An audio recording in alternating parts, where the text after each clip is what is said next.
Berburu dan mengumpulkan makanan tingkat lanjut budaya Mesolithik. Gambar umum yaitu apa, kapan, dan siapa.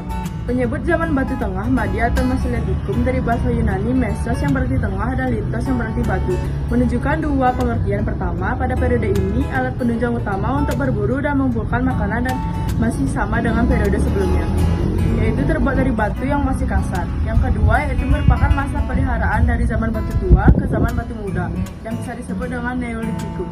Sebagai masa peliharaan periode ini menunjukkan adanya perkembangan budaya dibandingkan periode sebelumnya. Ini diperkirakan terjadi antara 10.000 tahun sampai 2.500 tahun yang lalu atau pada masa Holeses. Adapun manusia purba pendukung zaman ini adalah jenis Homo spesies yang lebih cerdas karena otaknya mengalami perkembangan. Perkembangan otak tidak terlepas dari kondisi alam pada masa ini yang sudah terlebih stabil. Itulah sebab kekakasan zaman ini dibandingkan dengan periode sebelumnya adalah adanya perkembangan kebudayaan yang lebih tinggi. Hal itu terlihat corak kehidupan sosial ekonomis yang sudah jauh lebih berkembang dari sebelumnya. Menurut Quest Ponegoro dan Noto Sutanto pada tahun 1990, manusia purba jenis Homo spesies di Nusantara adalah ras pendatang baru, yaitu ras Australomelanozoid dan ras Mongoloid.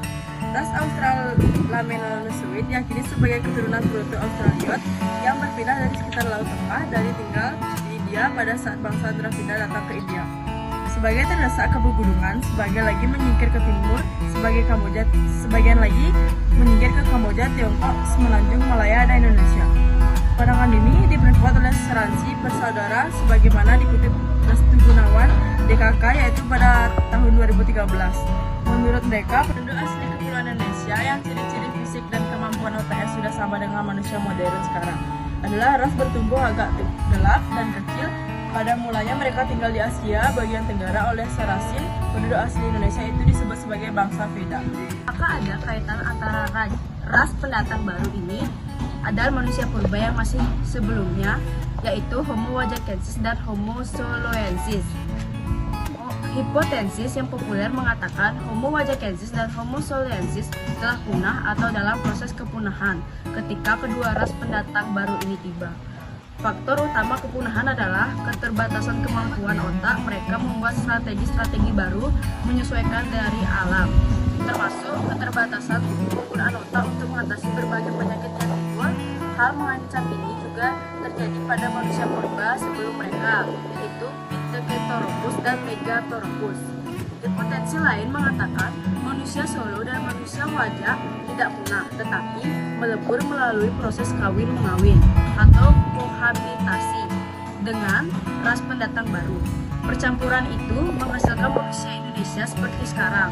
Terlepas dari hal tersebut, pendatang populer mengatakan pada masa ini Nusantara dihuni kedua ras pendatang baru, yaitu jenis Homo sapiens yang sudah sama seperti dengan manusia modern. Corak kehidupan sosial ekonomis, cara kehidupan mereka tetap sama dengan masa sebelumnya, yaitu berburu dan mengumpulkan makanan dari alam. Bedanya, selain alat-alat dari batu, pada masa ini mereka juga mampu membuat alat dari tulang dan kulit kerang.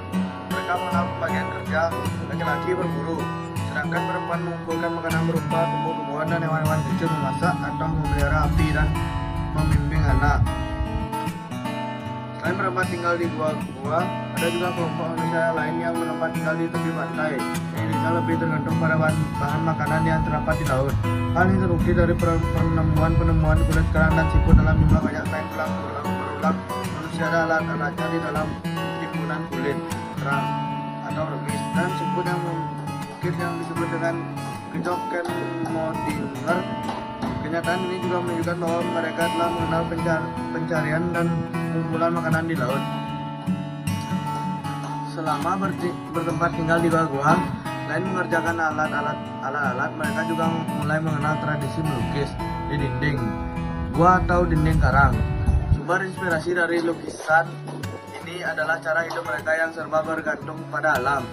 Lukisan-lukisan itu menggambarkan suatu pengalaman, perjuangan, harapan hidup, dan bahkan pekerjaan mereka. Pada masa ini pula pertama kalinya manusia purba menemukan api. Menurut api tidak terlepas dari perkembangan otak mereka sebagai akibat dari tuntunan menyesuaikan diri dengan perkembangan alam dan lingkungan. Secara khusus, api berperan penting dalam kehidupan gua, seperti menghangatkan tubuh, menghalau hewan buas di malam hari, serta memasak makanan. Di tahap akhir masa ini, mereka telah mengenal cara bercocok tanam yang sangat sederhana dilakukan secara berpindah-pindah menurut kondisi kesuburan tanah. Hutan yang dijadikan tanah pertanian dibakar terlebih dahulu dan dibersihkan atau slash and burn. Di sana mereka menanam umbi-umbian seperti keladi. Hasil budaya. Pada masa ini berkembang 3 tradisi pokok pembuatan alat-alat di Indonesia, yaitu tradisi serpi bilah, alat tulang, dan kapak genggam. Sumatera, tradisi pembuatan alat pada masa ini mendapat pengaruh kuat dari kebudayaan Lichot dan Wah Beach dari Vietnam. Bagian utara yang diduga merupakan daerah asal pendatang baru rasa Austronesian, yaitu serpi bilah. Selanjutnya, tradisi serpi terutama berlangsung dalam kehidupan di gua-gua Sulawesi Selatan seperti yang Rasa dan pulau-pulau Nusa Tenggara Timur. Adapun di gua-gua di Jawa, serpi bilah tidak memainkan peran penting dalam konteks tradisi tulang. B. Alat tulang. Alat tulang banyak ditemukan di Jawa Timur. Arkeolog LDC Van S berjasa menemukan alat-alat ini. Adapun temuan alat-alat tulang yang berasal di Jawa adalah Gua Lawak dekat Sampung, Jawa Timur. Di tempat itu ditemukan juga serpi bilah sederhana, alat-alat tulang dua macam bentuk, sudut tulang dan semacam berarti dari tanduk mata. Batu yang bersayap dan berpangkal konveks, termait, besi oksida, bersum batu serta perhiasan dari kulit kerang. C. Kapak genggam. Sumatera, Sumalit. Jumlah alat batu yang di Indonesia dikenal dengan istilah Sumalit atau kapak genggam. Sumatera berasal dari Asia Tenggara dan ditemukan di Tiongkok Selatan, Vietnam, Kamboja, Vietnam, Thailand, dan di Semenanjung Malaya. Melalui daerah Semenanjung Malaya, tradisi ini menyebar ke Indonesia dan ditemukan di daerah pantai Sumatera Utara yang berhadapan dengan Semenanjung itu. Bentuk kepercayaan awal. Saat bertempat tinggal di gua-gua, mereka mulai mengenal tradisi melukis di dinding-dinding gua. Lukisan yang terkait dengan sistem kepercayaan awal banyak terlihat di gua Sulawesi Selatan dan Papua.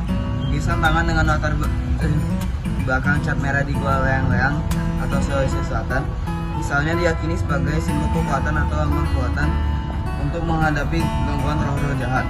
Cap tangan yang jari-jarinya tidak lengkap diperkirakan merupakan ungkapan berduka atau berkabung, sedangkan menurut Etuhan Norkeo HR Van Hekeran, cap tangan menggambarkan suatu perjalanan dari arwah mereka yang telah meninggal yang sedang meraba-raba menuju alam arwah. Menurut Robert dan Gales, lukisan gua bertalian dengan upacara-upacara penghormatan nenek moyang, upacara kesuburan, inisiasi, dan mungkin juga untuk keperluan ilmu dukun untuk meminta hujan dan kesuburan atau memperingati suatu kejadian yang penting. Selain lukisan-lukisan dinding gua atau di dinding karang, dalam kepercayaan masyarakat pada masa itu juga terlihat dalam peristiwa upacara penguburan.